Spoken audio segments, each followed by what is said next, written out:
Hey, ever felt like your keto goals are just too big or too far away?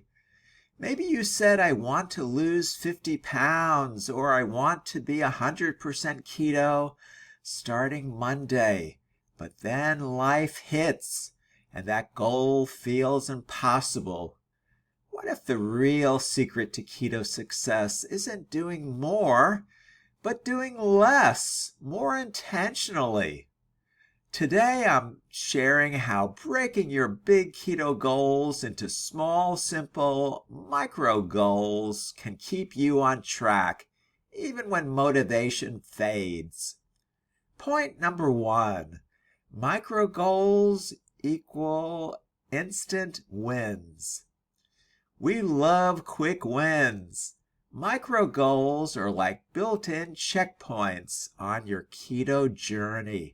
Instead of aiming for total transformation, start with something as simple as, I'll prep 3 keto meals this week, or I'll drink enough water today. These small goals give you fast results that feel like progress, and that feeling fuels consistency.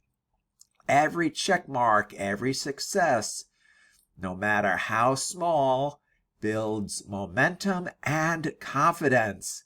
And here's a pro tip.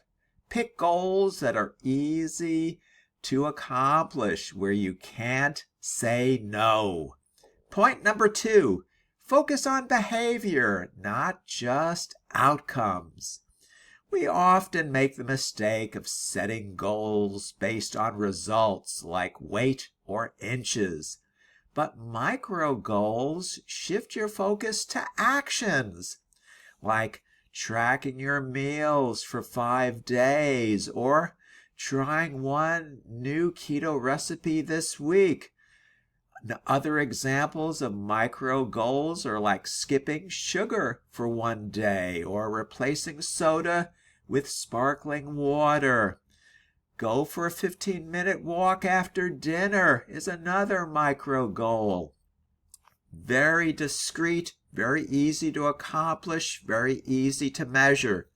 When you focus on behavior, not the scale, you're building daily habits that create sustainable change. And that's where long-term keto success really lives.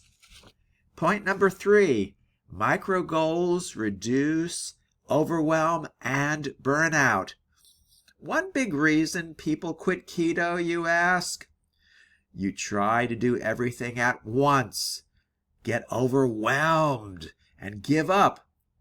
But micro goals reduce pressure by narrowing your focus, making them more narrow. If your only job today is to drink 2 bottles of water before 3 p.m., that's clear and doable. Tomorrow's goal might be different. The key is 1 step at a time, even if it's a small step. Remember, these small steps are still steps forward. Stack them and the results will follow. So whether you're just starting keto or hitting a plateau, micro goals can change everything for you. Remember, progress doesn't require perfection. It just requires movement forward, 1 small win at a time. If this helped you, be sure to like, subscribe, and let me know. What's your micro goal for today? See you on the next video.